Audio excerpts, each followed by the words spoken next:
Père Céleste, nous te remercions, cher Dieu, ce soir pour ce merveilleux service de chant, Seigneur, et pour ta douce présence qui est descendue dans cette pièce ici, Seigneur, cette chambre haute. Et Père, nous pouvons dire avec une certitude de nos cœurs, Seigneur, en vérité, nos yeux ont vu la venue de la gloire du Seigneur. Père, ta gloire nous a été révélée en ce temps de la fin par ta parole, et ta parole est la vérité. Nous te remercions, Seigneur Jésus, pour ce que nos yeux ont vu, la gloire de l'avènement du Seigneur. Nous savons, Père Céleste, que tu descends, Seigneur, et tu es descendu avec un cri, avec la voix de l'archange et la trompette de Dieu. Nous savons, Seigneur Jésus, que ce cri est un message qui est en train de préparer nos cœurs, de nous faire mûrir, nous faisant mûrir, de nous faire grandir jusqu'à la pleine stature d'un homme parfait, Jésus-Christ. Nous te remercions, Seigneur. Nous demandons ce soir, cher Dieu, alors que nous entrons dans ta présence, que tu pardonnes nos péchés et toutes nos transgressions, Seigneur. Que le sang de Jésus-Christ nous sanctifie ce soir, Seigneur. Ô Dieu, que ton Saint-Esprit, Seigneur, descende puissamment ce soir, Seigneur, et bénisse nos cœurs. Père, que le Saint-Esprit prenne la parole du Seigneur et la porte dans le cœur de chacun. Et Père, puisses-tu sanctifier les cœurs par la parole du Seigneur. Nous prions ce soir, cher Dieu, que tu bénisses les étrangers et les pèlerins qui ont franchi nos portes pour adorer avec nous dans cette voie vraie et vivante. Ce soir, Seigneur Jésus, puisses-tu prendre la parole de Dieu qui se trouve dans mon cœur et les pensées de mon esprit, et puisse le Saint-Esprit la vivifier, Seigneur, et la mener aux brebis, Seigneur. Et s'il y en a qui a besoin de guérison pour le corps, cher Dieu, puisses-tu guérir leur corps ce soir. Nous prions, Seigneur, et demandons cela au nom de Jésus-Christ et pour sa gloire. Amen. Louez le Seigneur. Voulez-vous incliner vos têtes avec moi un moment? J'ai eu une demande de prière que je n'ai pas pu lire avant. Veuillez prier pour le fils de Robert Hertz. Qui que ce soit, je ne sais pas qui c'est. Inclinez nos têtes. Père Céleste, nous avons cette demande de prière, Seigneur. Et nous prions maintenant que tu élèves la foi de ceux qui sont assis ici au niveau où nous pouvons venir dans la foi et demander que tu guérisses cet homme, Seigneur, le fils de cet homme qui est malade et aussi affligé dans son corps. Seigneur Jésus, tu sais qui il est et aussi où il se trouve, car tu connais toutes choses, ô Dieu. Maintenant, Seigneur, que le Dieu du ciel se déplace jusqu'à l'endroit où il se trouve, Seigneur, et le touche ce soir, Seigneur Dieu. Nous ne savons pas, Seigneur, nous présentons juste cette demande de prière. Tu connais toutes choses. Nous prions et demandons cela au nom de Jésus-Christ. Amen. Gloire au Seigneur. Nous remercions Dieu pour la parole du Seigneur. Nous voulons remercier Frère Kurt pour ce merveilleux chant qu'il a chanté. Nos yeux ont vu la gloire de la venue du Seigneur, et nous le savons. Combien devrions-nous être reconnaissants? Et j'ai juste quelques annonces à faire. Le propriétaire en bas, le restaurant AP, il nous a demandé, s'il vous plaît, de ne pas vous tenir devant ce restaurant parce que les gens ne peuvent pas voir le restaurant. Donc, lorsque nous descendons, pourriez-vous vous tenir à gauche de ce côté pour qu'ils puissent voir son restaurant? Je suis sûr que chacun d'entre nous s'y conformera. Louons le Seigneur. C'est ce que nous aimons tous chez le peuple de Dieu. Ils sont toujours si serviables et veulent toujours faire ce qui est juste. Amen. C'est merveilleux. Louons le Seigneur. Et aussi, nous disons tristement ce soir que frère Edward, sœur Edward et sa famille, qu'ils ont dû nous quitter. Ils sont venus brusquement vendredi à notre maison et ont dit qu'ils devaient partir, qu'ils avaient une urgence à leur maison en Caroline du Nord. Donc, ils viennent juste de partir. Par conséquent, nous ne connaissons pas les circonstances, mais demandons à l'Église de prier, quoi qu'il en soit. Prions donc pour eux, car ils ont été une véritable bénédiction pour nous pendant leur séjour ici pour une saison. Par conséquent, prions pour eux. Nous sommes également heureux d'annoncer que nous avons un frère avec nous ce soir, le frère Maddox et sa famille, un missionnaire qui vient d'arriver d'Afrique avec sa famille. Il est assis juste là derrière. Il est venu ici ce matin, il a entendu le chant. Alors que nous chantions le chant ce matin, le chant de Dieu. et les gens l'entendront. Et donc, il a entendu le chant. Il logeait ici, à côté, et il est monté pour avoir la communion ce matin. Alors, frère Maddox et aussi sœur Maddox et sa famille, nous voulons vous saluer ce soir au nom du Seigneur Jésus pour que vous puissiez avoir la communion avec nous ce soir. Il m'a dit qu'il était en route pour la Californie. Nous allons donc prier pour que Dieu lui donne un voyage sûr sur son chemin. Peut-être que ce soir, le Saint-Esprit, qui connaît toutes choses, pourrait descendre dans la parole de Dieu et en tirer quelque chose qui soit juste pour lui et sa femme en cette heure, et aussi pour nous tous. Car nous sommes tous ici dans le même but, entendre la parole de Dieu et nous régaler de sa bonté. Gloire au Seigneur. Eh bien, mes amis, ce soir, je ne vais pas être long avec vous, mais nous avons eu un merveilleux message ce matin. C'est merveilleux de voir comment parfois nous ne comprenons pas, mais Dieu retourne les choses. Et il a retourné les choses aujourd'hui, cela pour avoir un message, l'appel hors de l'Égypte, et juste au bon moment, afin que les gens puissent avoir une compréhension de ce qui se passe en cette heure. Et certains d'entre nous ne comprennent pas tout à fait pourquoi cela se passe, et certains d'entre nous aiment avoir de la glace tout le temps, mais il faut aussi avoir du maïs et des haricots, parfois vous avez aussi du pain de maïs. Alors on nous dit pour ça. Nous devons connaître les faits de la vie, et c'est pourquoi nous venons dans la maison de Dieu, car c'est la maison de l'instruction et de la correction. Amen. Eh bien, ce soir, j'ai une petite pensée, l'attente de la rencontre. L'attente de la rencontre, le tabernacle de Dieu, c'est là où nous rencontrons le Seigneur. Alors ce soir, priez pour moi afin que le Saint-Esprit fasse ressortir cette pensée et la place exactement là où il le souhaite. Maintenant, détendons-nous et calmons-nous, louons le Seigneur et priez aussi pour moi, car nous savons que Dieu nous a donné une charge et qu'il envoie son peuple de loin et de près pour entendre la parole du Seigneur. Ainsi donc, alors que vous priez avec moi et le Saint-Esprit, soyez tranquilles, il ne vous arrivera rien, la parole du Seigneur va sortir et vous allez vous régaler de la parole de Dieu. Quand vous vous ouvrirez, alors les autres pourront recevoir ce pourquoi ils sont venus ici. Gloire à Dieu. Je sais que nous comprenons tous cela. Nous voyons donc que Dieu est à l'œuvre. Il fait le travail lui-même. Il envoie son peuple de loin et de près, juste par hasard, comme par hasard, mais c'est ainsi avec Dieu. Prenons Lévitique 26, le 26e chapitre du livre de Lévitique. Nous avons également le frère Pérez ici avec nous ce soir de Cuba, Porto Rico. Il est ici, il est arrivé ici il y a quelques semaines et il s'est réjoui toute la semaine. Nous avons eu communion l'autre jour et nous avons lu les brochures et d'autres choses et son cœur est remué. Alors nous louons Dieu pour lui et aussi pour sa femme là à l'arrière. Lévitique 26, je vais lire à partir du 3e verset. Si vous marchez dans mes statuts, si vous gardez mes commandements et les mettez en pratique, alors je vous donnerai la pluie en son temps, et la terre donnera ses produits, et les arbres des champs donneront leurs fruits. Votre battage atteindra la vendange, et la vendange atteindra l'époque des semailles. Vous mangerez votre pain à satiété, et vous habiterez votre pays en sécurité. Je donnerai la paix dans le pays, vous vous coucherez, et personne ne vous effraiera.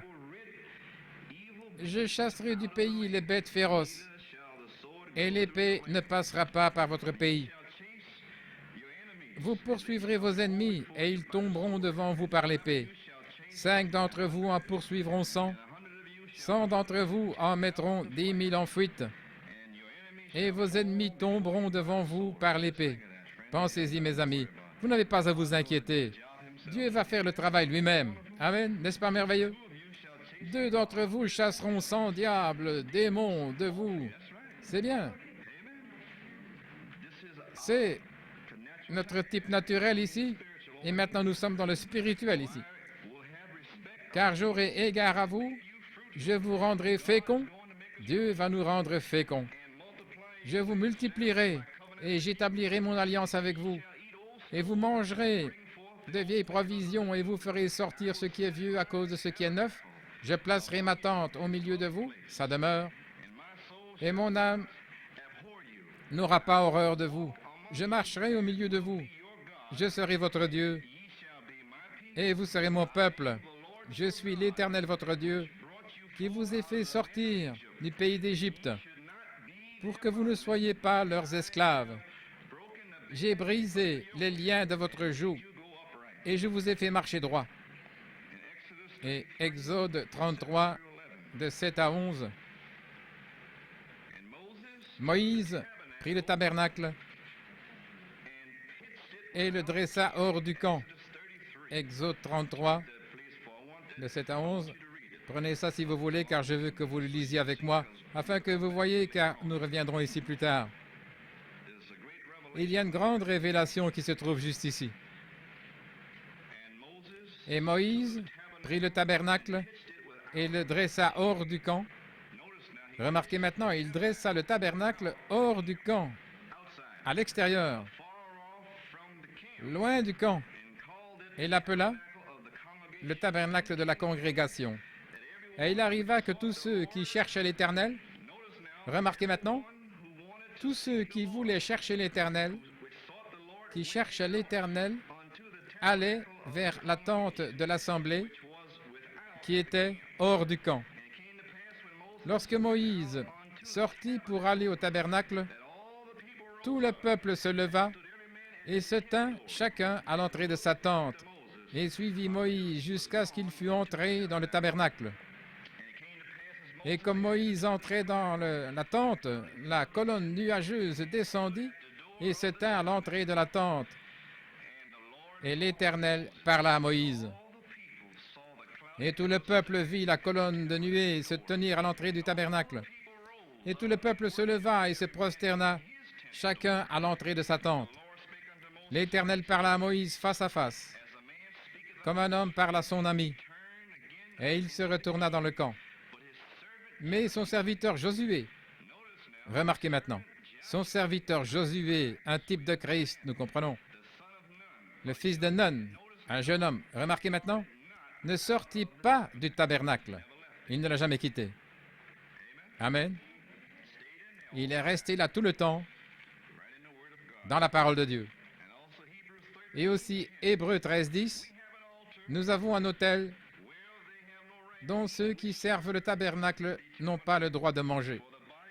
Car les corps de ces animaux, dont le sang est apporté de le sanctuaire par le grand prêtre pour le péché, sont brûlés hors du camp. C'est pourquoi Jésus aussi, afin de sanctifier le peuple par son propre sang, a souffert hors de la porte. Allons donc vers lui, hors du camp, en portant son opprobre, car nous n'avons pas ici de cité permanente, mais nous en cherchons une à venir. Que Dieu ajoute une bénédiction à la lecture de sa parole. Eh bien, mes amis, nous voyons que par ces Écritures ici, que Dieu parle. Et ce soir, mes amis, quoi que je dise, selon Ésaïe 8, 20, qui est la parole de Dieu, à la loi et au témoignage, si je ne parle pas selon cette parole, c'est qu'il n'y a pas de vie en moi. Ainsi donc, mon ami, nous devons dire ce qui est dans la parole de Dieu. Maintenant, sur nos cœurs ce soir, suite au bon message de Frère Hunt ce matin, alors que le Saint-Esprit fixait le temps, le grand exode est en marche. Et tous les peuples de la terre, ils savent que quelque chose se passe sur la terre. Tout le monde le sait. Tout le monde veut aller quelque part. Et nous trouvons même l'homme, il veut s'éloigner de cette terre, il essaie d'aller sur la lune, car Dieu est le maître de l'homme et de l'univers. Il met les choses en ordre, nous le comprenons. Et donc, Dieu a un temps et une saison pour chaque chose. Et alors nous voyons par l'homme naturel, par l'homme spirituel, par la parole de Dieu, que l'heure approche rapidement où quelque chose doit céder. Nous voyons, mes amis, que la grande révélation de Dieu en cette heure a peint un tableau pour l'épouse de Jésus-Christ. Au fil des ans, nous avons reçu ces merveilleuses promesses dans la parole de Dieu, afin que par ces promesses, nous puissions participer à sa nature divine par la parole de Dieu. Nous voyons, mes amis, qu'à travers les âges, les chrétiens ont eu, par la prédication de la parole, et la foi vient en entendant, et aussi en entendant par la parole de Dieu. Nous voyons donc qu'ils ont prêché qu'il va y avoir un enlèvement. Et pourtant, en même temps, l'apôtre Pierre, inspiré par le Saint-Esprit, a prophétisé que dans les derniers jours, des moqueurs viendraient, disant « Où est la promesse de sa venue ?» Or, quelle est la promesse de la venue? Dieu a dit qu'avant de venir, il enverrait une promesse qu'il était en chemin. Amen. Nous trouvons cela dans la parole de Dieu et dans Malachie 4, nous trouvons cette promesse.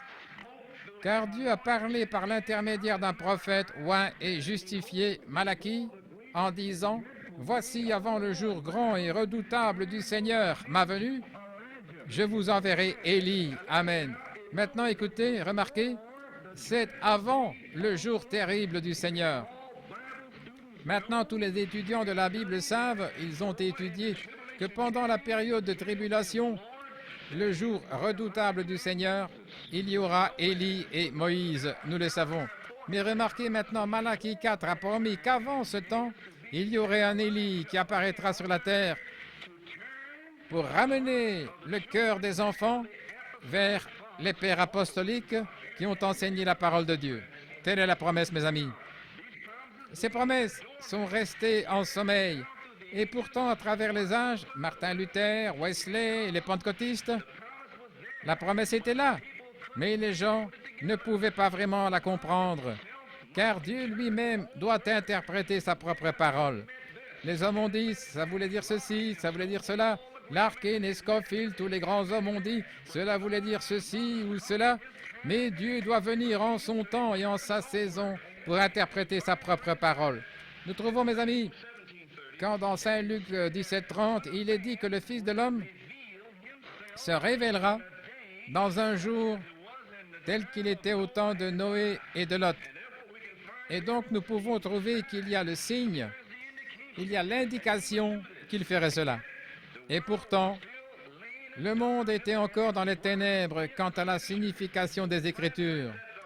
Nous voyons donc, mes amis, que le Saint-Esprit lui-même a dû venir d'une manière puissante et éclairer les Écritures, mettant ainsi en lumière la parole de Dieu. Mais maintenant, lorsque le Saint-Esprit vient, qu'il rassemble la parole de Dieu, Dieu doit avoir un vase pour exprimer cette parole en son temps et en sa saison. Et nous savons que la parole du Seigneur vient au prophète. Amen. Elle vient au prophète. Depuis Noé jusqu'à aujourd'hui, il y a toujours eu un prophète.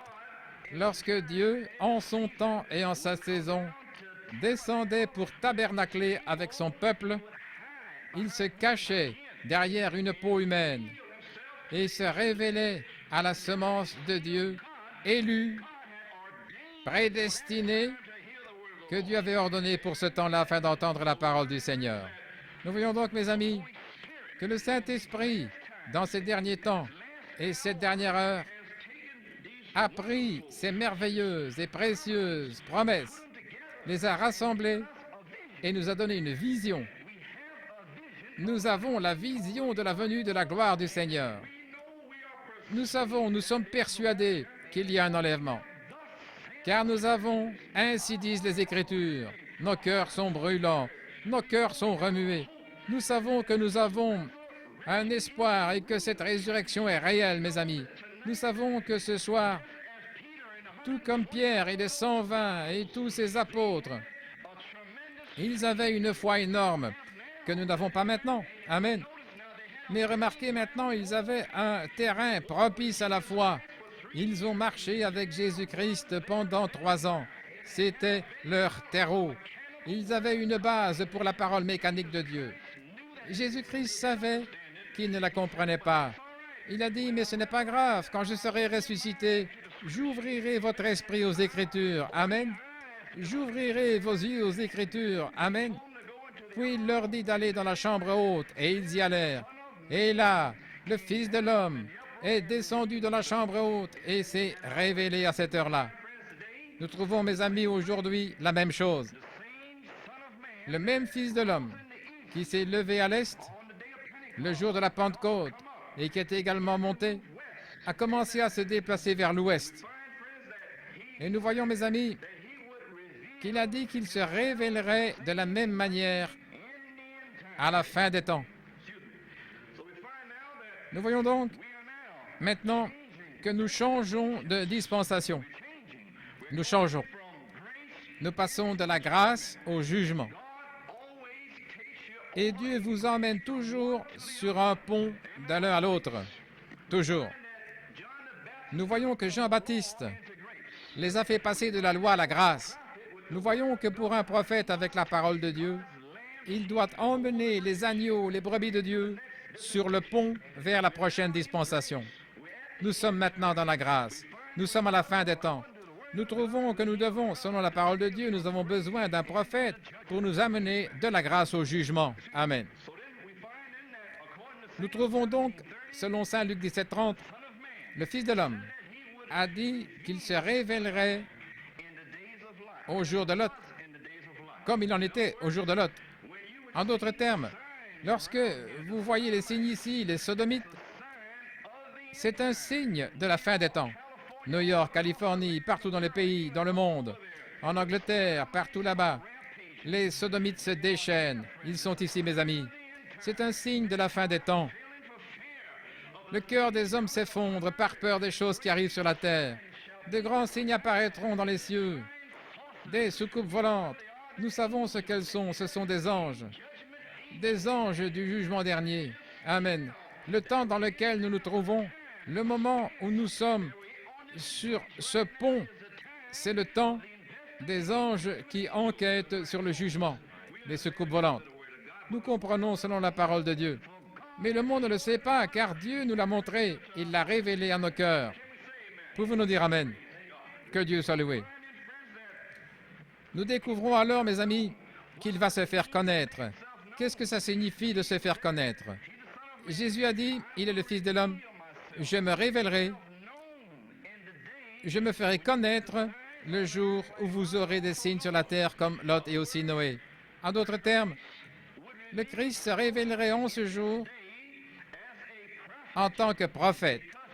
Parce qu'il a dit, il vous a donné le signe qu'au temps de Lot, il était représenté dans un homme comme Dieu. Car 3 anges ont parlé à Abraham.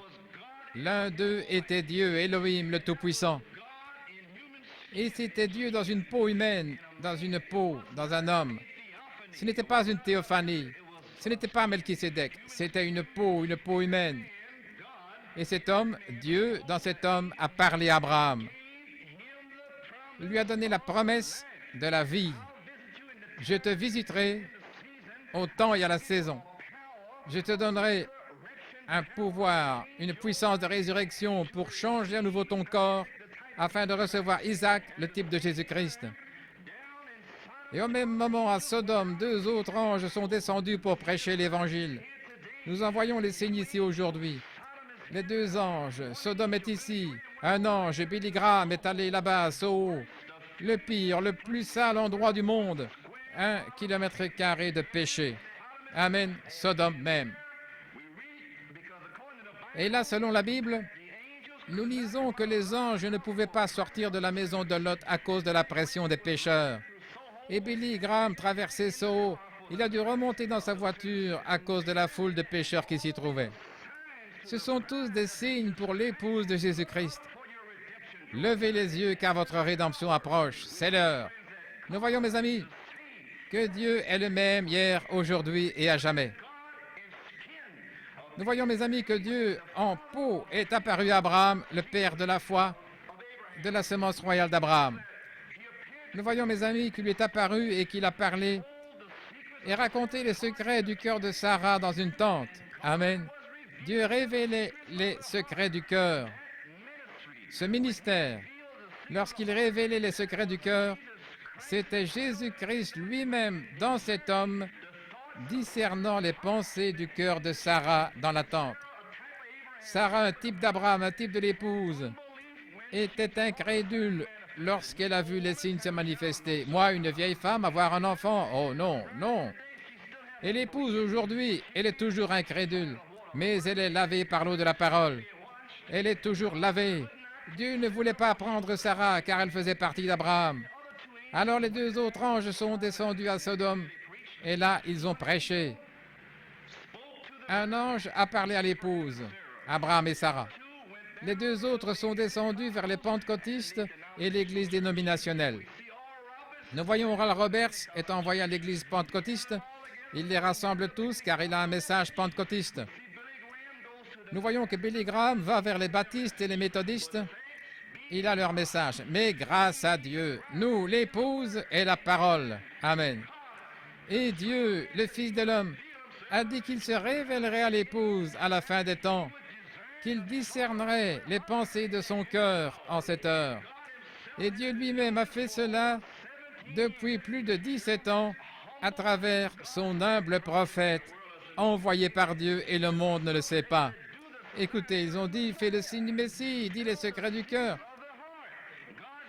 Le prophète de Dieu a fait cela depuis plus de 20 ans. En disant les secrets du cœur, une génération méchante et adultère cherche un signe, et elle n'en aura pas d'autre que le signe de la résurrection. Jésus-Christ le même, hier, aujourd'hui et pour toujours. Il est de retour parmi son épouse et vit parmi son épouse la parole vivante de Dieu. Nous le savons ici, mes amis. Nous trouvons donc que Dieu était représenté dans un homme au temps d'Abraham. Maintenant, remarquez, mes amis, ils sont mélangés. Il y a l'œuvre du Saint-Esprit, la justification. Martin Luther était une œuvre du Saint-Esprit. Amen. La sanctification est une œuvre du Saint-Esprit. Mais le Saint-Esprit lui-même est descendu de la rue Azusa en 1906 et a rempli les gens de lui-même. Mais il leur a donné un ministère. Il a restauré les dons à l'Église. Mais il avait encore plus à venir, la parole de Dieu elle-même. La parole dans sa plénitude était encore à venir, mais ils ne la comprenaient pas, mes amis. Nous voyons donc qu'au fur et à mesure qu'ils avançaient, au fur et à mesure que nous avancions vers l'heure du soir, à cette heure-ci, c'est l'heure du soir. Il doit toujours y avoir un sacrifice au temps du soir. Et il n'y a qu'un seul sacrifice, c'est la parole de Dieu, Jésus-Christ. Ce ne sont pas des dons, ce n'est pas la sanctification, ce n'est pas la justification, c'est la parole de Dieu elle-même. C'est le seul sacrifice et c'est lui qui vient. Ainsi nous trouvons, mes amis, que selon l'Écriture ici, le Lévitique, Dieu a dit, si vous gardez mes statuts et mes commandements, je descendrai et je ferai mon tabernacle parmi vous. Je marcherai parmi vous. Je veux dire littéralement marcher parmi le peuple. Amen. Car il descendra lui-même et il aura une demeure dans son peuple. Dieu, pas une œuvre de Dieu, mais Dieu lui-même. Pas la justification, la sanctification, les dons dans l'Église, mais Dieu, la parole de Dieu lui-même, vivant au milieu de son peuple, parlant par la voix de la résurrection au milieu de son peuple. Comprenez-vous cela? Amen. Eh bien, mes amis, nous voyons alors qu'en lisant les Écritures, nous voyons à 3 endroits ici, à 2 endroits, que nous devons aller au-delà du camp pour trouver cela. Amen. Nous devons aller au-delà du camp maintenant. Nous devons aller au-delà du camp. Car selon la parole du Seigneur, Lévitique 16, 27, le sacrifice est brûlé hors du camp.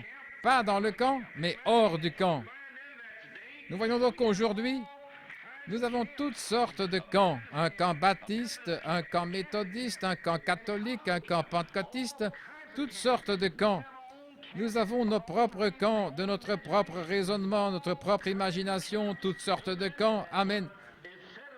Mais il est dit dans la parole de Dieu que nous devons dépasser ces camps et aller vers le sacrifice. là prendre nos mains indignes et les poser sur le sacrifice et nous identifier avec le sacrifice et porter l'opprobre en quittant nos camps tout autour ici et aller de l'avant, aller de l'avant. Amen. Gloire à Dieu. Paul a dit, allons de l'avant. Amen. De quoi? De tout ce qui pourrait nous empêcher, amen, d'aller vers lui. De tout. Mère, père, sœur, frère, mari, église, dénomination, quoi que ce soit, quittons tout ce qui vous empêche d'aller à lui. Quittons tout cela et rencontrons-le en dehors du camp. Amen. C'est là que se trouve le sacrifice hors du camp. Nous voyons donc, mes amis, que nous devons aller de l'avant, hors du camp. Remarquez maintenant ces différents camps. Si l'on vous dit que vous ne devez pas aller là, ce n'est pas le Saint-Esprit, car le Saint-Esprit dit allez au-delà du camp. Allez au-delà du camp. Si vous ne voulez pas y aller, ce serait un autre esprit qui vous éloignerait de la parole de Dieu. Donc, éprouvez tout esprit, bien-aimés. Beaucoup d'esprits iront dans le monde, mais éprouvez-les tous pour voir s'ils sont de Dieu. Amen. C'est la parole du Seigneur, voyez-vous.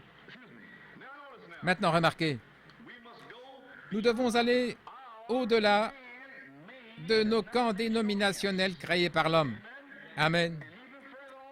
Et même plus bas, aller au-delà de nos propres camps artificiels, les petites choses que nous campons autour de nous-mêmes. Aller au-delà aussi, mes amis, c'est la parole.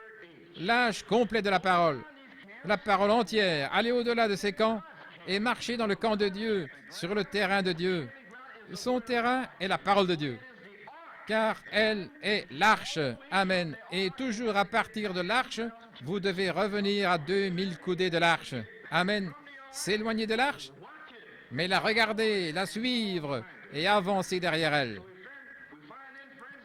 Nous remercions. Nous voyons donc, mes amis, que tout comme Marie, la balle, maintenant remarquez, nous voyons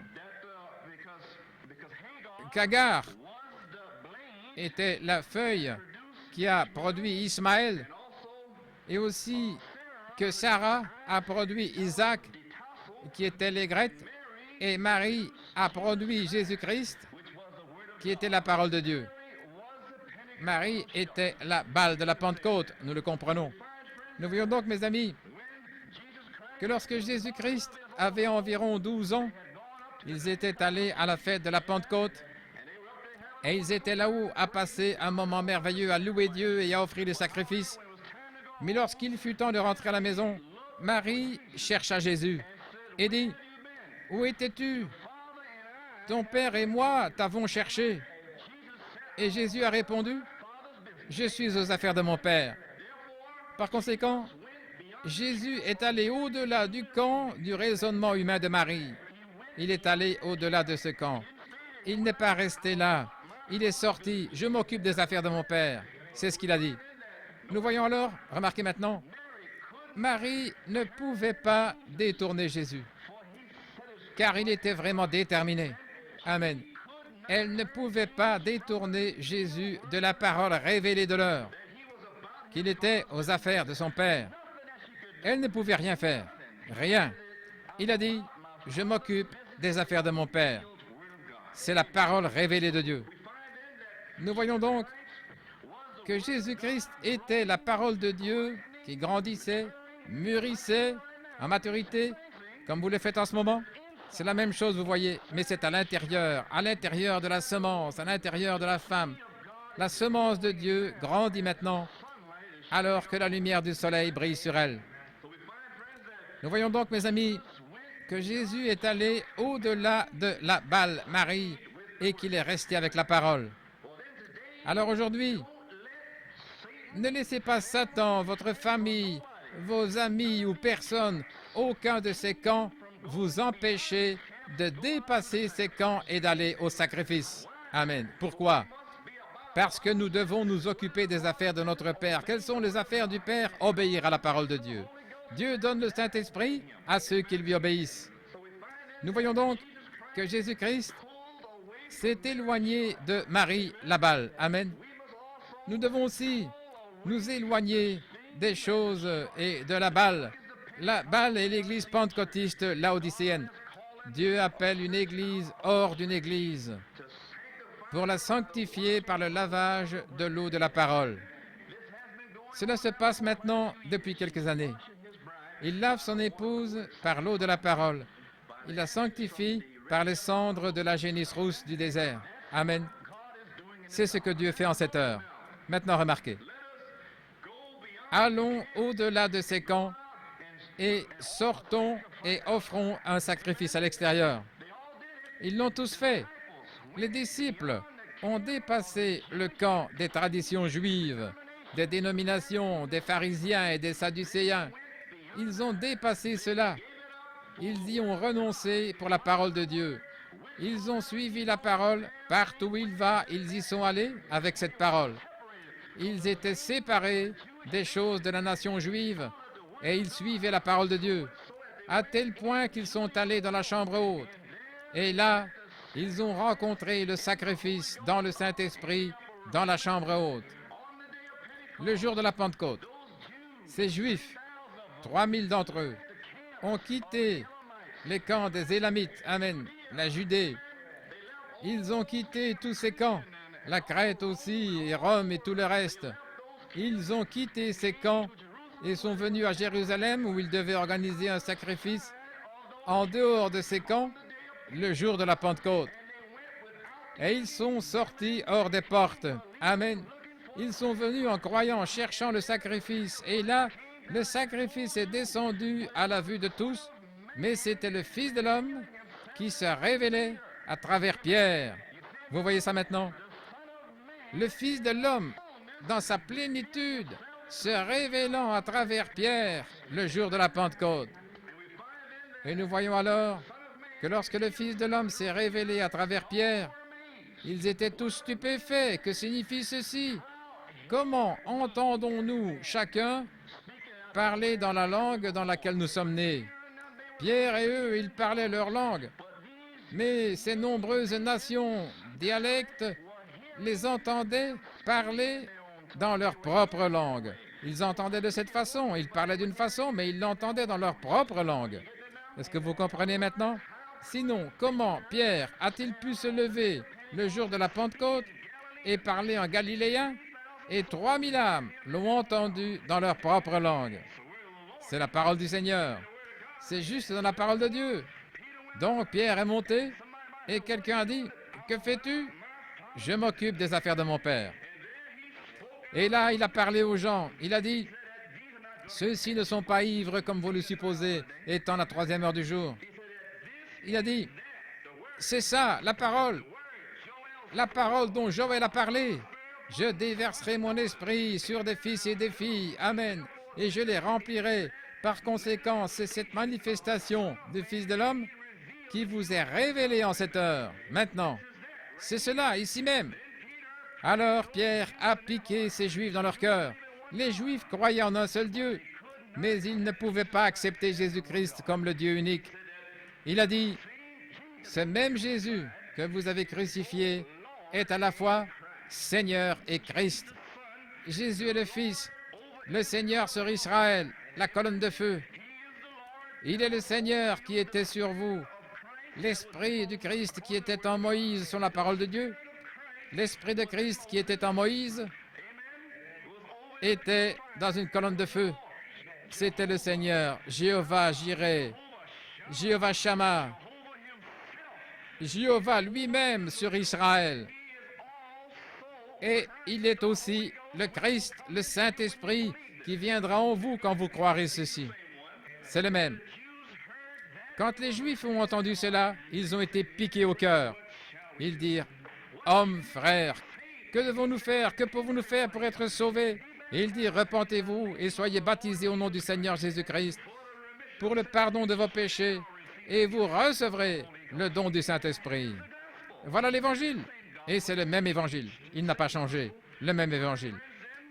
Nous trouvons, mes amis, alors que nous descendons, remarquez maintenant, Moïse est mort. Amen. Remarquez qu'après la mort de Moïse, des camps ont été créés par l'homme. Nous voyons l'antitype de Moïse aujourd'hui. Toutes sortes de camps se répandent aujourd'hui dans le pays. Toutes sortes de fables, de raisonnements et tout le reste. Les chevauches. Ils sont des gens seuls, mes amis. Nous voyons donc, les amis, que lorsque ces fables, ces raisonnements et ces disputes entrent en jeu, Dieu quitte le camp. Il quitte absolument le camp. Parce qu'il a quitté le camp d'Israël. Nous devons monter sur le terrain de Dieu, ce qui est sa tente de la rencontre. Maintenant, remarquez, Dieu vient dans sa parole pour l'heure. Il vient dans sa parole pour l'heure. Maintenant, remarquez, le grand camp de Laodicée, selon Apocalypse 3 dans la Bible, ils ont mis Christ, la parole, hors de ce camp. Ils l'ont mis dehors. Ils ont mis le Saint-Esprit hors de l'église pentecôtiste laodicéenne. Ils l'ont mis dehors. Ils disent, nous sommes riches et nous n'avons besoin de rien. Ils l'ont mis dehors. Il les a donc réprimandés. Il a dit, vous êtes aveugles, misérables, pauvres, malheureux et nus, et vous ne le savez même pas. C'était la partie la plus pitoyable de tout cela. Alors maintenant, il a écrit au 7e ange, pas à personne d'autre, mais au 7e ange, il a écrit, il les a réprimandés. Il est venu avec un message pour réprimander l'église pentecôtiste de Laodicée. Et remarquez, ils l'ont mis dehors. Et lorsqu'ils ont fait tomber le voile sur leur dénomination, ils l'ont voilé, vous voyez ce que je veux dire? Ils ont juré qu'ils avaient Christ en eux. Ils avaient le dernier message de 1906, la restauration des dons, le parler en langue et ainsi de suite. C'était le dernier message. Et ils l'ont suivi pendant plus de 40 ans. Israël est mort avec cela pendant plus de 40 ans. Mais Dieu envoie une manne fraîche, la pleine parole de Dieu. Nous découvrons alors que l'église de Laodicée dont nous sommes issus et dans laquelle nous sommes encore, mais nous nous éloignons de ces choses. Elle est lavée et sanctifiée par la parole de Dieu. Nous découvrons que pour être sanctifiés et pour être lavés, nous avons dû quitter le camp des pentecôtistes, des baptistes, des méthodistes, des catholiques, de la famille, des amis, des mères. Amen. Nous devions quitter ce camp et aller au-delà, car nous avons regardé autour de nous. À l'intérieur, il n'y avait rien dans les églises, il n'y avait rien, il n'y avait pas de parole là, rien. Mais à l'extérieur, on trouvait la parole de Dieu, le sacrifice à l'extérieur. Dieu, pour accomplir sa parole, a envoyé son prophète avec la parole du Seigneur. Et il y avait le sacrifice à l'extérieur du camp, et nous avons dû aller dehors. Maintenant, remarquez, l'arche était à l'extérieur du camp. L'arche s'élevait en pleine vue, et là nous l'avons vue, et nous sommes sortis, et nous l'avons suivie par la foi. Maintenant, remarquez, cette même chose était un sacrifice du soir. Dans Ézéchiel 34, Dieu dit, « Dans un jour sombre et nuageux, je descendrai moi-même. Je marcherai sur la terre, et je ferai mon tabernacle parmi les hommes. Je serai dans l'homme, dans la plénitude. » Remarquez maintenant, nous devons alors être des sacrifices dans cette saison, sacrifiant les plaisirs et les choses de ce monde. Jean a dit, n'aimez pas le monde ni les choses du monde. Remarquez maintenant, nous devons faire des sacrifices de tout et nous devons aimer les frères, aimer nos familles. Quand nous disons aimer, certains ne comprennent pas.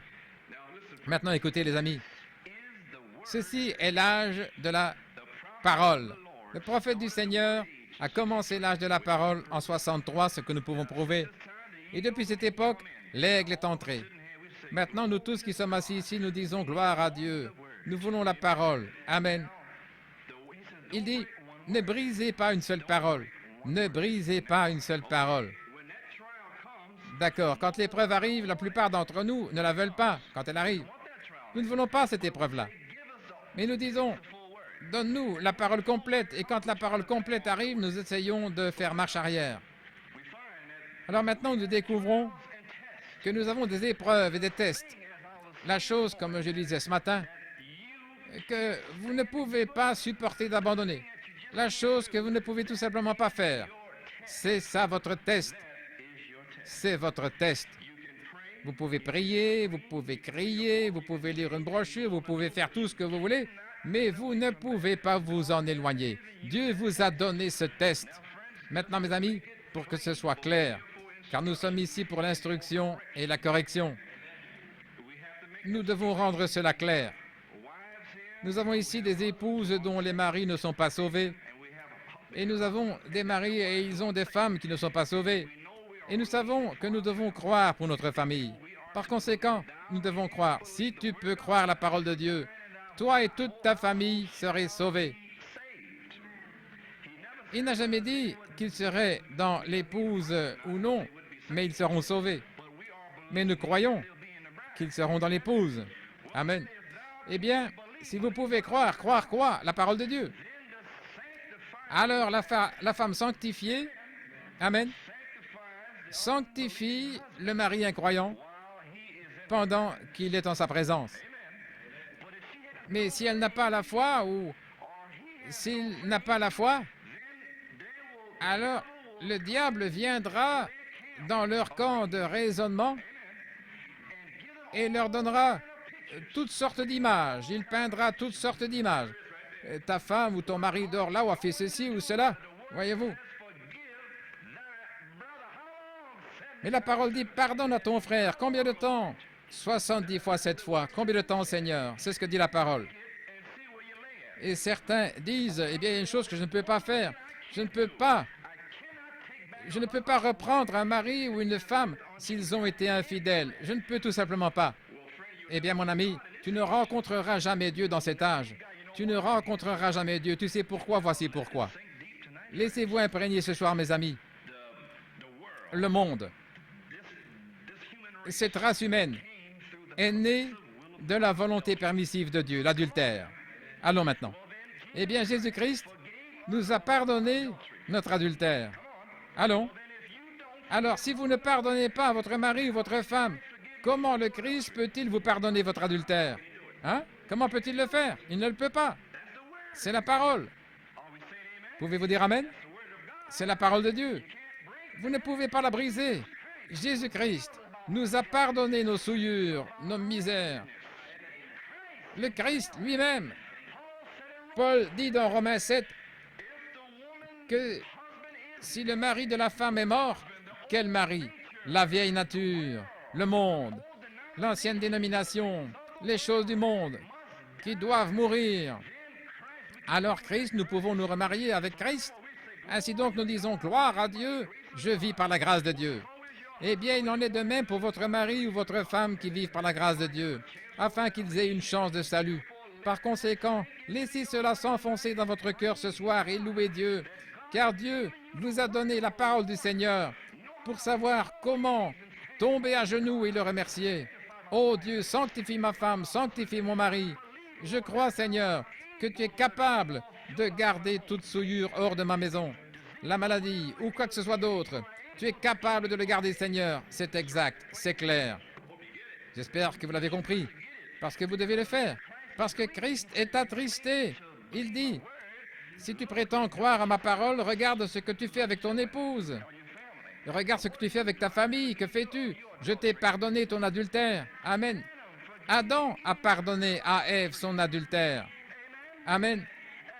En tant que type de Christ, alors nous sommes exprimés ici dans le but exprès de typifier Jésus-Christ sur la terre, de pardonner à nos frères, de pardonner à nos mères, nos maris, nos femmes et nos amis, de pardonner à nos ennemis.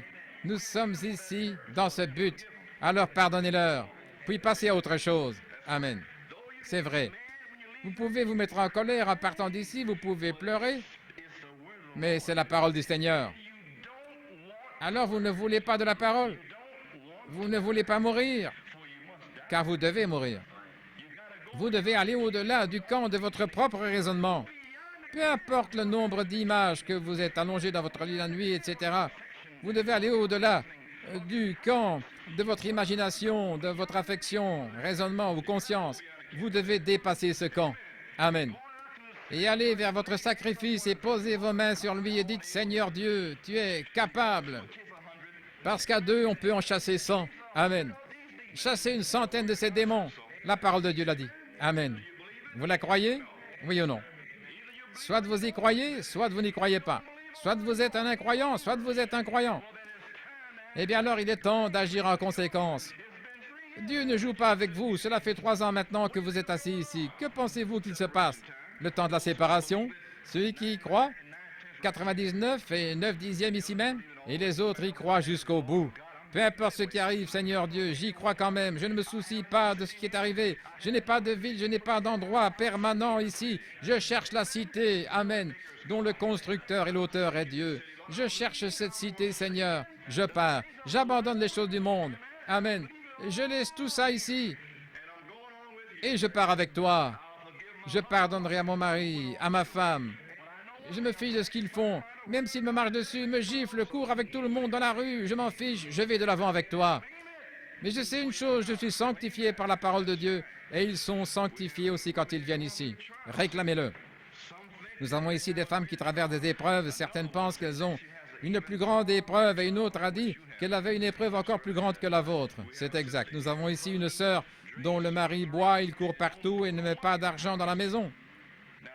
Une autre a dit, oh, je ne savais pas qu'il ne mettait pas d'argent dans la maison. Parce qu'il me donne de l'argent, il prend soin de mes enfants. Ainsi donc, ne pensez pas que la vôtre est si grande. Amen. C'est vrai. Certains n'ont pas d'argent à la maison, ils doivent travailler. C'est vrai. Ils prennent tout leur argent. Ainsi donc, pensez à Jésus-Christ. Pensez à tout ce qui est beau, de bonne réputation. Pensez à ça si vous voulez penser à quelque chose. Et allez au-delà du camp. Gloire à Dieu. Pourquoi? En portant l'opprobre, supportez l'opprobre. Oh bien, votre belle-mère et votre belle-sœur disent, eh bien, si c'était moi, je ne ferais pas ça. Acceptez ce reproche, supportez-le. Allons-y maintenant.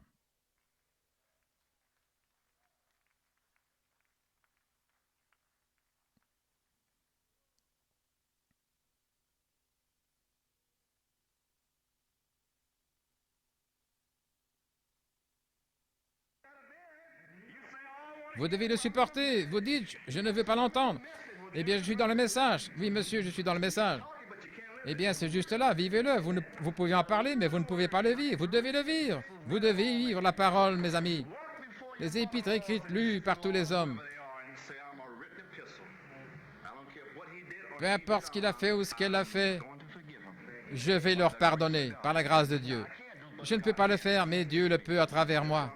Par conséquent, je vais m'abandonner et laisser Dieu me posséder, me prendre en charge. J'aurai l'Esprit de Jésus-Christ. Amen. Je vais m'humilier pour avoir l'Esprit de Jésus-Christ. Gloire à son nom. Par conséquent, allons au-delà du camp. Remarquez maintenant, Jésus-Christ a dit que lorsque l'Église laodicéenne mettrait la parole Christ hors de leurs églises pentecôtistes, à l'extérieur, il se manifesterait par un sacrifice à l'extérieur. Tous les camps, ils ont tous leur propre bannière, leur propre drapeau. Un drapeau baptiste, un drapeau méthodiste, pentecôtiste, un drapeau à 2 carrés, 1 carré, ou 4. Le nom de Jésus, toutes sortes de drapeaux, 3 dieux et tout le reste. Mais il y a un drapeau, Malachie 4 ici. Amen. Le sacrifice. En dehors de ces églises, en dehors. La parole de Dieu. Voilà, c'est juste là, la parole de Dieu. À l'extérieur, les gens qui la suivent portent l'opprobre de leurs amis. Ils n'ont pas de cité permanente ici. Rien. Là où le monde a un vêtement ample, où les vêtements amples, nous savons, écoutez mes amis, le cri est lancé maintenant. Pensez-y, pensez-y. Écoutez, nous voulons la foi que Pierre et les autres avaient, d'accord? Ils avaient la foi de la résurrection. Pourquoi l'avaient-ils? Tout homme de Dieu veut chasser les démons, guérir les malades, ressusciter les morts. Mais ils avaient cette foi parce qu'ils ont vu Jésus-Christ après qu'il soit ressuscité des morts. Et vous n'aurez pas la même foi jusqu'à ce que vous voyiez l'épouse de Jésus-Christ marcher sur la terre, les morts en Christ, qui vient maintenant la voie de la résurrection. Vous verrez cette venue, car il a dit, je parcourrai cette piste une fois de plus. Dieu lui-même parcourra cette piste une fois de plus. C'est bien cela. Alors, mes amis, allons au-delà du camp. Oublions nos droits. Laissez Dieu vous raser de tous vos droits. Vous n'avez aucun droit. Maintenant, quand vous dites « Quel idiot j'ai été », c'était un grand problème, une grande décision.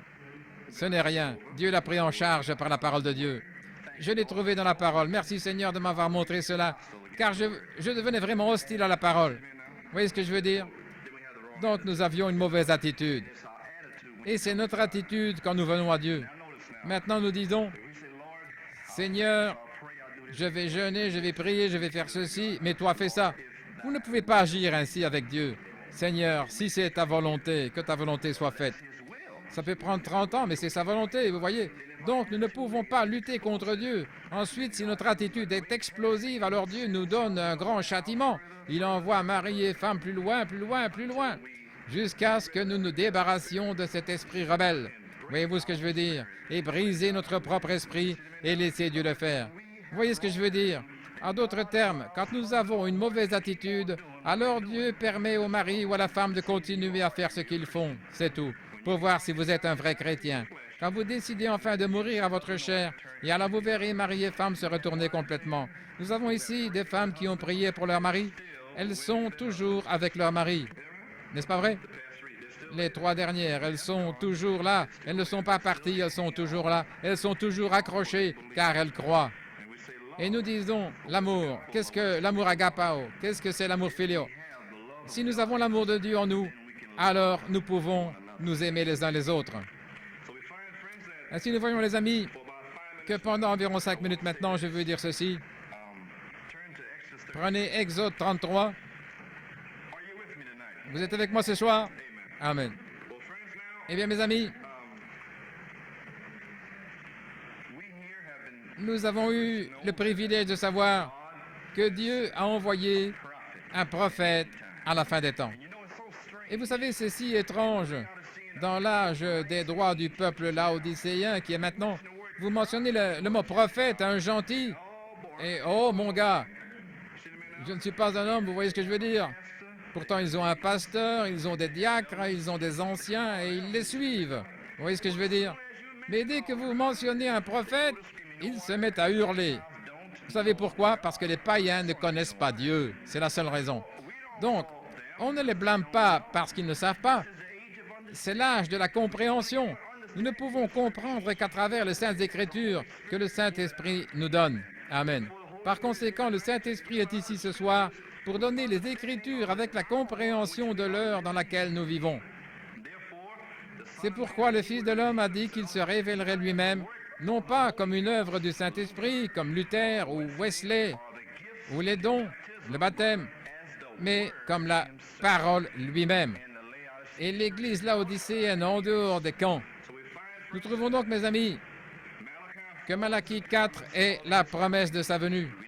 Nous savons que Dieu se révèle toujours par 3. 3 est la perfection. Le cri, la voix et la trompette sont 3. Par conséquent, nous savons que le cri était un message que Dieu a donné à son prophète pour ce grand âge appelé cette église de la Pentecôte. Il a appelé, comme le frère Hunt l'a prêché ce matin, appelé dehors. Dieu nous a tous appelés de tout New York ici, n'est-ce pas? Il nous a tous appelés hors de toutes sortes de camps, de toutes dénominations. Et nous remercions Dieu pour cela. Mais il y a d'autres personnes qui sont encore piégées dans ces camps. Et la parole de Dieu est là. Maintenant, nous savons, les amis, que lorsque le grand âge de la Pentecôte est arrivé, pendant environ 5 minutes, je veux juste parler de ça. Et nous savons que le grain de blé originel, Jésus-Christ, a dit que s'il n'entrait pas dans la terre pour y pourrir et mourir, il demeurerait seul. Et si le Christ marchait sur la terre et ne mourrait jamais, il serait le seul fruit. Nous comprenons tout cela. Car il a dû descendre et mourir et revenir en nous. Il doit le vivre à travers nous, car nous ne pouvons pas le vivre. Le Saint-Esprit doit le vivre à travers nous. Alors le grain de blé est allé dans la terre et il est remonté le jour de la Pentecôte. Et là, le Fils de l'homme a été révélé dans cette grande église apostolique. Et cela a duré quelques années. Puis les âges de l'église ont commencé avec Paul. l'âge de l'église d'Éphèse et aussi Pergame et Smyrne et ainsi de suite. Nous remarquons dans l'Apocalypse que Dieu a donné à chaque âge de l'église un messager. Paul, Irénée, Martin, Colomba, Luther, Wesley. Et maintenant, nous croyons ici que William Branham est venu à cet âge de l'église ici. Nous croyons cela et nous savons que c'est vrai selon la parole de Dieu. Très bien. Nous savons donc que le prophète de Dieu, William Branham, a dû venir à l'âge de l'Odyssée en 1947, mettant fin à l'âge de l'Odyssée, car de 1906 à 1946, il y a eu 40 ans, Dieu a donné 40 ans aux anciens Israélites. C'est tout ce que c'était. Voyez-vous ce que je veux dire? Et ils ont pourri et aussi se sont éteints. Comme c'est étrange, le docteur Charles Price, Smith Wigglesworth et Amy Semple McPherson sont tous morts vers 46 et aussi 45. Les derniers de l'ancienne garde des anciens pentecôtistes se sont éteints. Leurs carcasses ont disparu. 40 ans. En 1946, l'ange du Seigneur est apparu à William Branham dans l'Indiana et a dit « Je vais te donner un don pour aller dans le monde entier, pour le donner et montrer un signe à mon peuple sur la terre. » Et ensuite, il lui a été donné un signe. Un prophète reçoit un signe pour son peuple. Moïse avait un signe de la lèpre. Amen. Très bien. Il a un signe. Et donc, le prophète William Branham est venu avec le signe. Et maintenant, remarquez qu'il avait 3 poules. Il avait le poule où il utilisait le premier signe. C'était pour tout le monde. Et ils se sont tous réjouis, les baptistes, les méthodistes, les pentecôtistes, les catholiques. Ils venaient à ces réunions.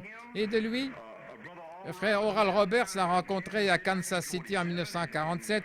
Et il a dit, frère Branham, Dieu fera-t-il la même chose pour moi? Il a dit, oui. Et il s'est mis à suivre le prophète de Dieu. Tommy Osborne l'a rencontré là-haut à Washington. La même chose s'est produite. X et tous les autres. Cela a commencé un réveil mondial.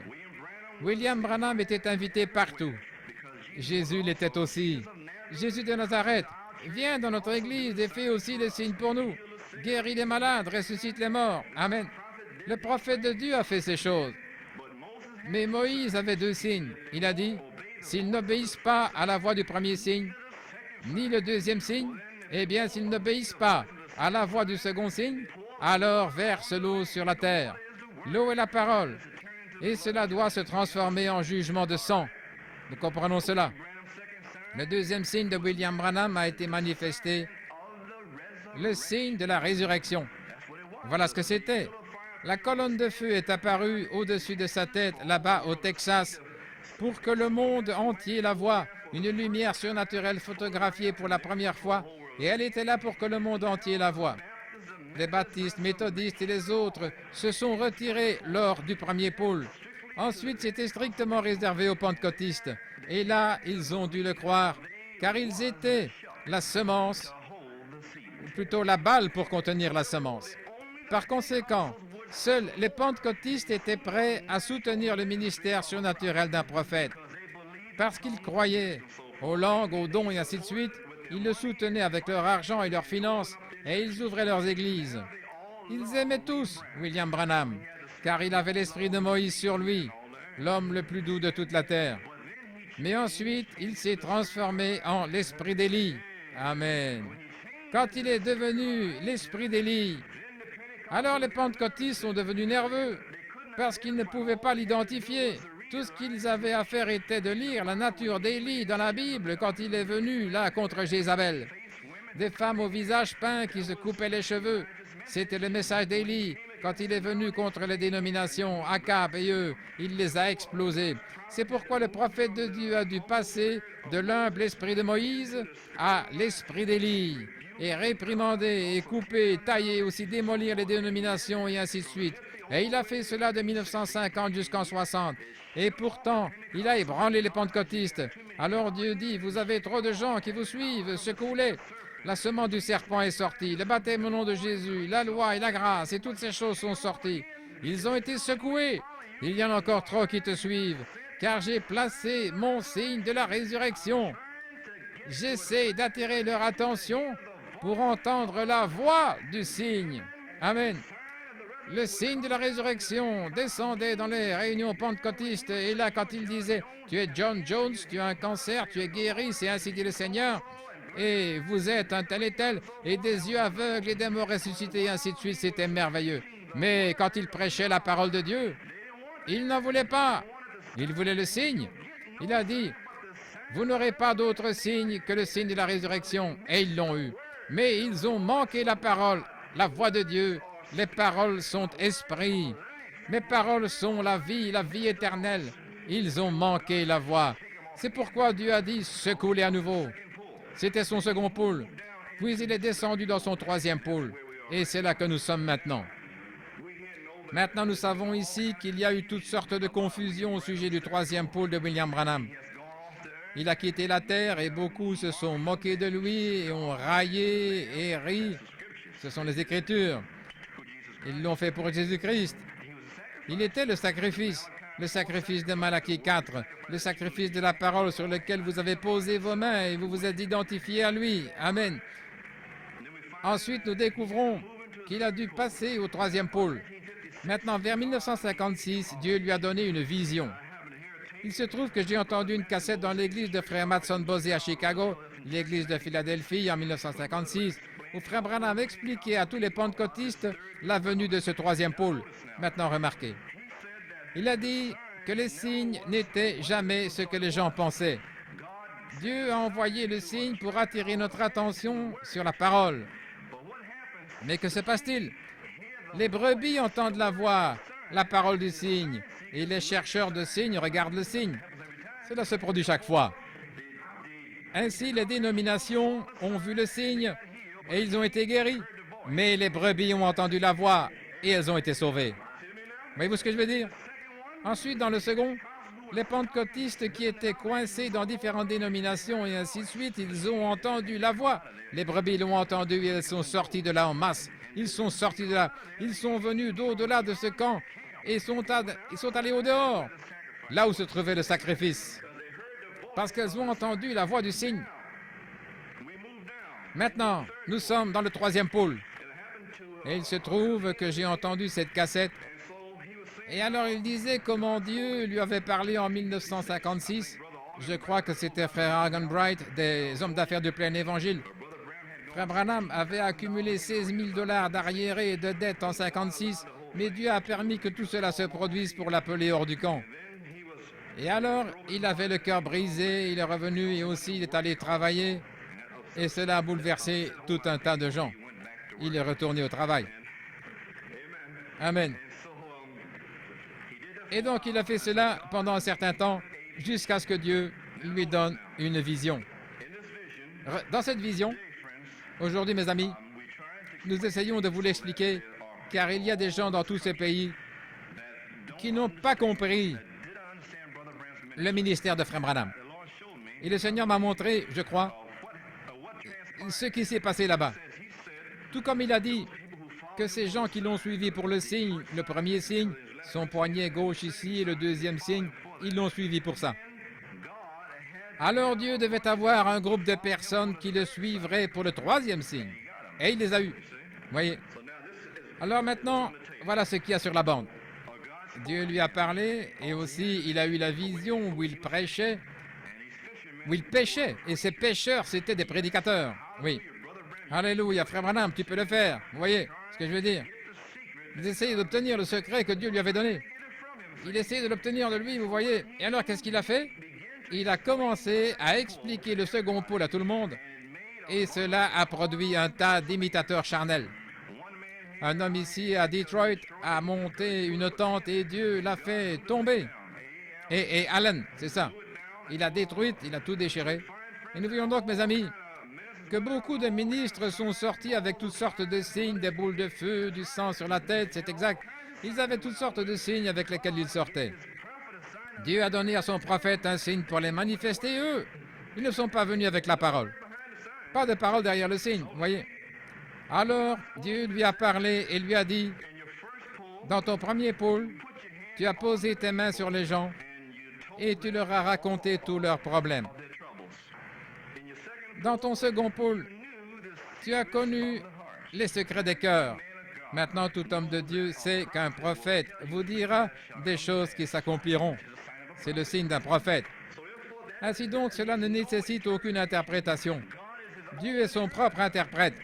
Il est sorti et a révélé les secrets des cœurs à travers le monde. Le prophète s'est manifesté devant tout le monde.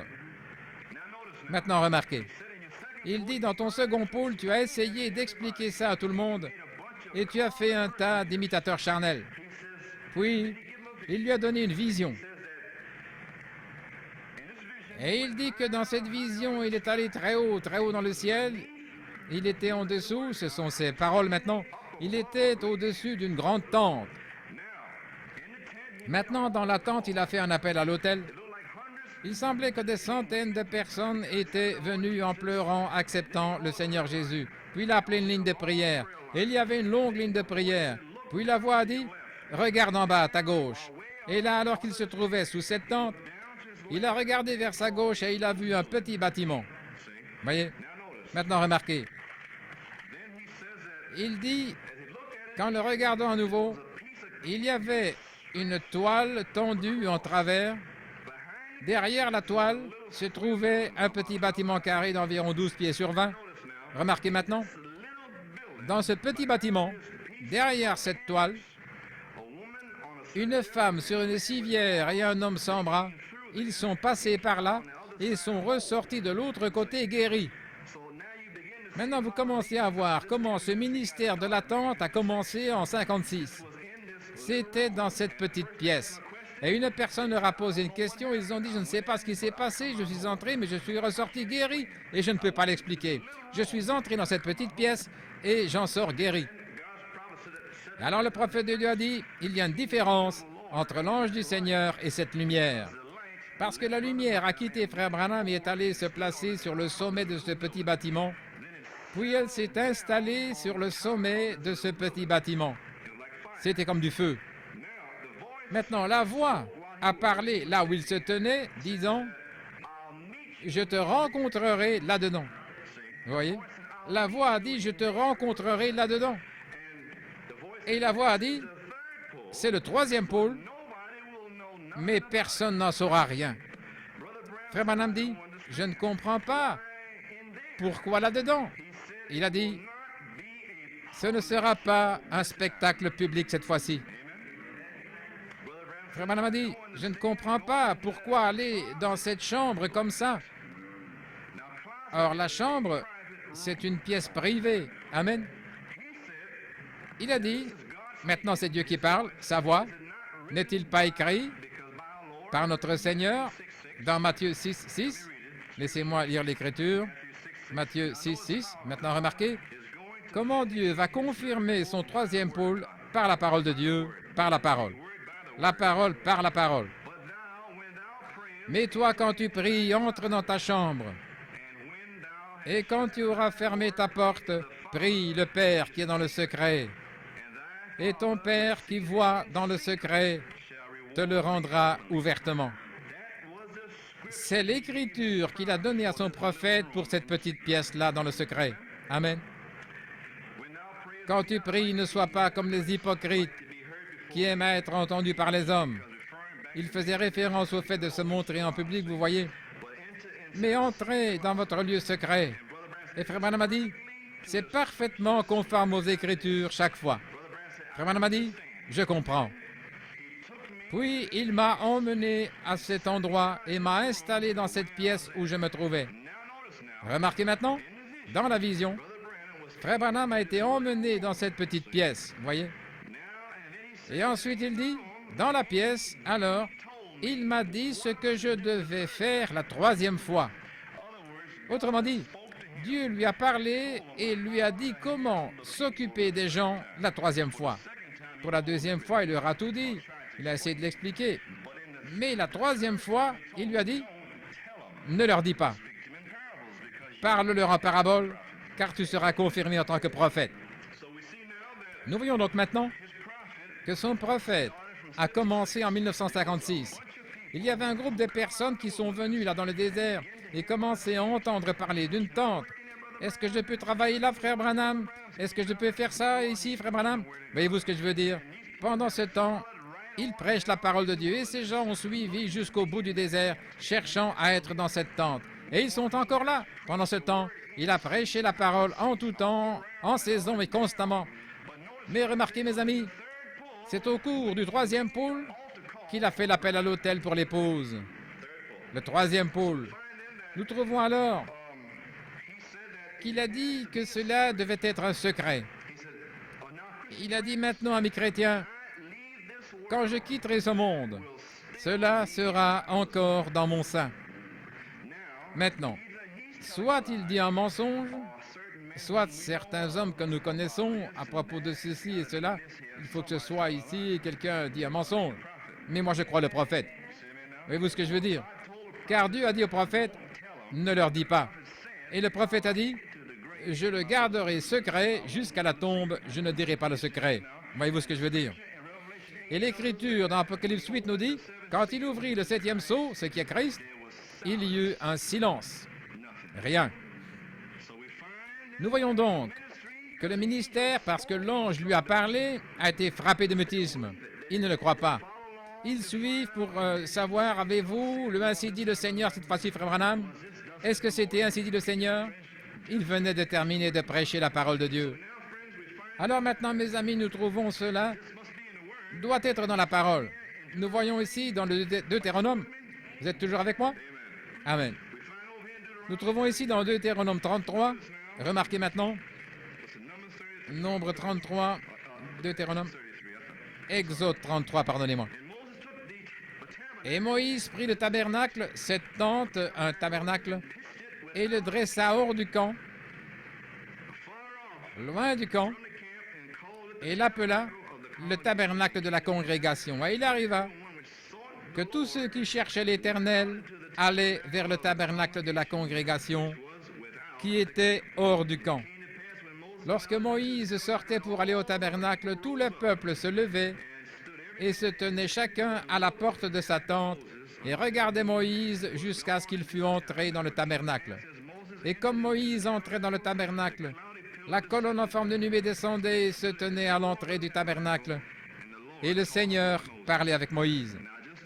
Je viens de vous raconter la vision. L'avez-vous saisi? Parce que j'espère que vous l'avez saisi. Ça doit être dans la parole. Maintenant, je vais vous dire quelque chose. Ce tabernacle ici n'est pas le tabernacle du témoignage dans le désert.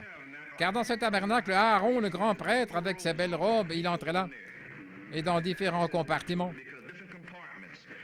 C'était ici le tabernacle de Moïse, où il rencontrait Dieu en secret. Vous avez compris? J'espère que vous l'avez compris. Donc, Moïse avait un endroit secret, un tabernacle, une tente, où Dieu, la colonne de feu, il est dit ici même, que la colonne de feu descendait, amen, et se tenait à l'entrée du tabernacle et le Seigneur parlait avec Moïse. Et tout le peuple voyait la nuée se tenir à l'entrée du tabernacle. Et tout le peuple se levait et se prosternait, chacun à l'entrée de sa tente. Et le Seigneur parlait avec Moïse face à face, comme un homme parle à son ami. Et il retournait vers le camp, mais son serviteur Josué, fils de Nun, un jeune homme, ne sortait pas du tabernacle. Et il est là, même dans ce troisième pôle, Josué, le Saint-Esprit, les amis. Le Saint-Esprit, dans ce troisième pôle, explique ce ministère. Et il l'a fait. Il a été juste dans ce tabernacle avec son prophète. Parce que le Saint-Esprit, c'est vous, la parole de Dieu. Et il vous a mis là, dans le tabernacle. Vous comprenez ça? Le Saint-Esprit, gloire à Dieu. Le Saint-Esprit, c'est dans les Écritures, Josué. Et nous sommes Christ, la parole. Ainsi donc, la parole est entrée avec Moïse et y est restée. Et la colonne de feu est descendue et est entrée lors du troisième pôle de Frère Branham. La différence était que lors de son second pôle, l'ange du Seigneur se tenait au-dessus de lui dans une colonne de feu. Mais lors du troisième pôle, il entre dans le bâtiment, dans le tabernacle, dans le corps, et se voile au monde, mais se dévoile à l'épouse.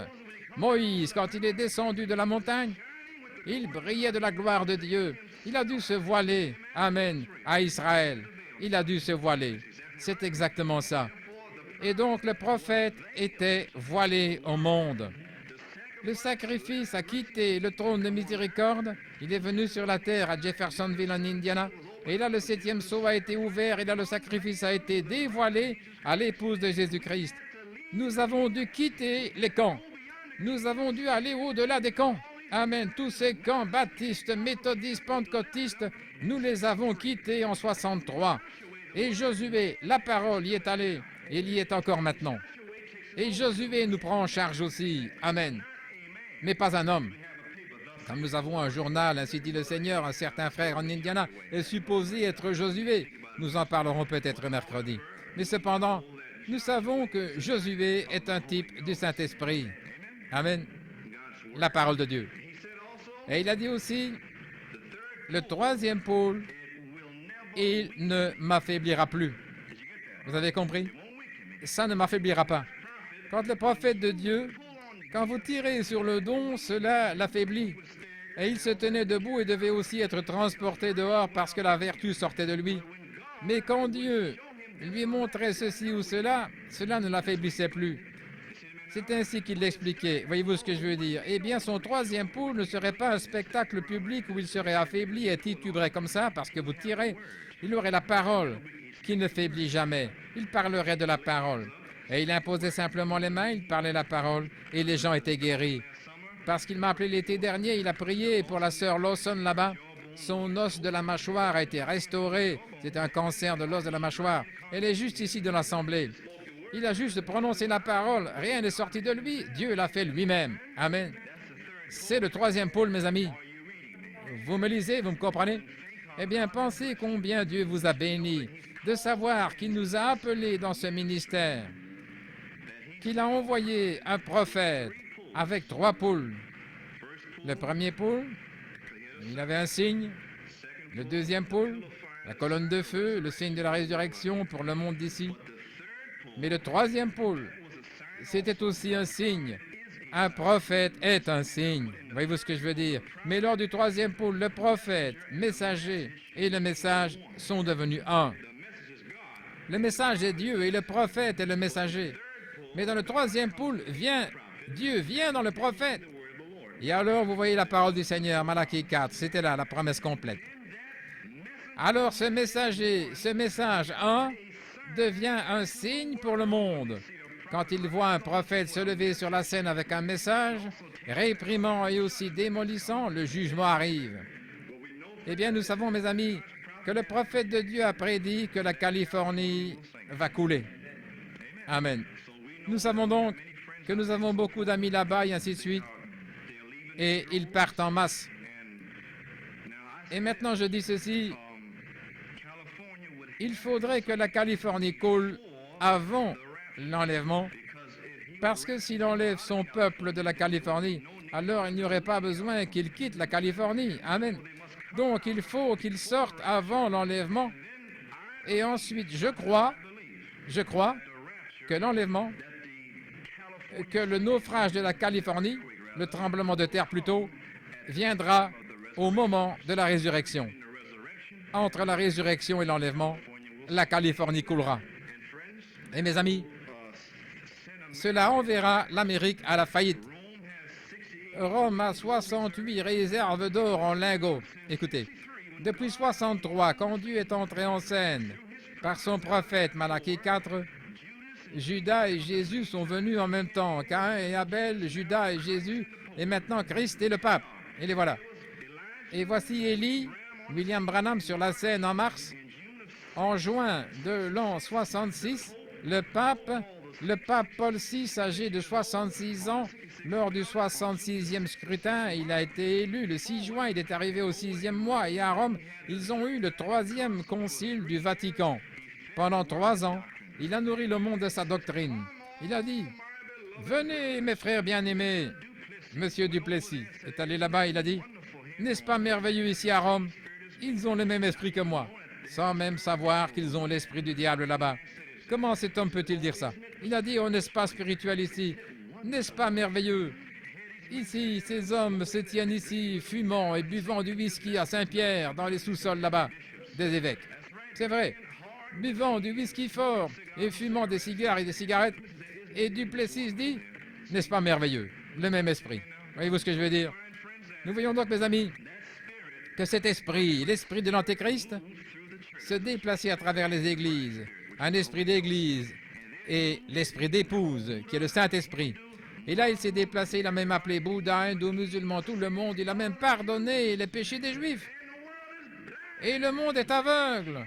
L'année dernière, en novembre ou décembre, le pape a pardonné aux Juifs et cela a fait les gros titres dans le monde entier. Les yeux du peuple pentecôtiste sont fermés. Il a dit, vous êtes aveugles. C'est bien ça? Vous êtes aveugles. Et ils sont aveugles. Ils prêchaient la seconde venue de Christ. Et là, ils voient dans les Écritures, ils ont des tableaux, ils ont des livres, que le pape pardonnera les péchés. C'est bien ça? Ils ont tout dans leurs livres. Et quand il l'a fait, ils ne l'ont même pas vu.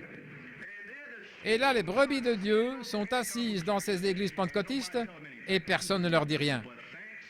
Mais grâce à Dieu, si elles peuvent aller au-delà des camps et venir dehors et rencontrer le sacrifice là à l'extérieur, nous voyons donc, mes amis, qu'il s'agit d'une élection, d'une prédestination. Là, nous trouvons l'Esprit de Christ à travers son prophète en plénitude sur la terre, parlant la parole. Il y a le pape qui prononce la parole. Remarquez maintenant, le pape a une puissance derrière sa parole. Elle les attire. C'est l'appel, c'est une traction, le troisième poule. Donc, le pape tend le filet, sa doctrine du vin, là. Et ils sont ivres de ce vin. Puis le Conseil mondial des églises, l'image de cette bête.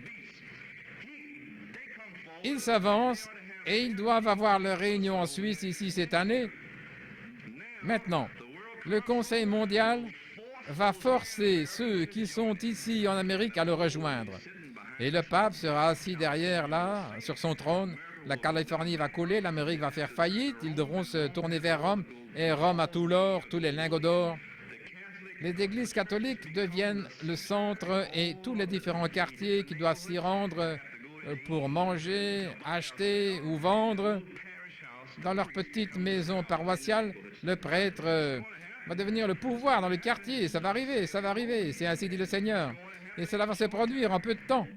Par conséquent, quiconque a été appelé ici ce soir, ceci est la parole du Seigneur, confirmée par des signes, des prodiges et des miracles. Dieu a envoyé un message, mes amis, pour fuir la colère à venir. Et il a dit que ce serait une minorité à la fin des temps. Et ceci est le temps de la fin, dans la minorité. Nous voyons donc que le pape a semé une semence pendant 3 ans. Maintenant, Christ, le prophète de Dieu, a semé la semence pendant 3 ans. Ce n'est pas une coïncidence. Le pape a terminé la sienne le 8 décembre. Le prophète a terminé la sienne à peu près au même moment.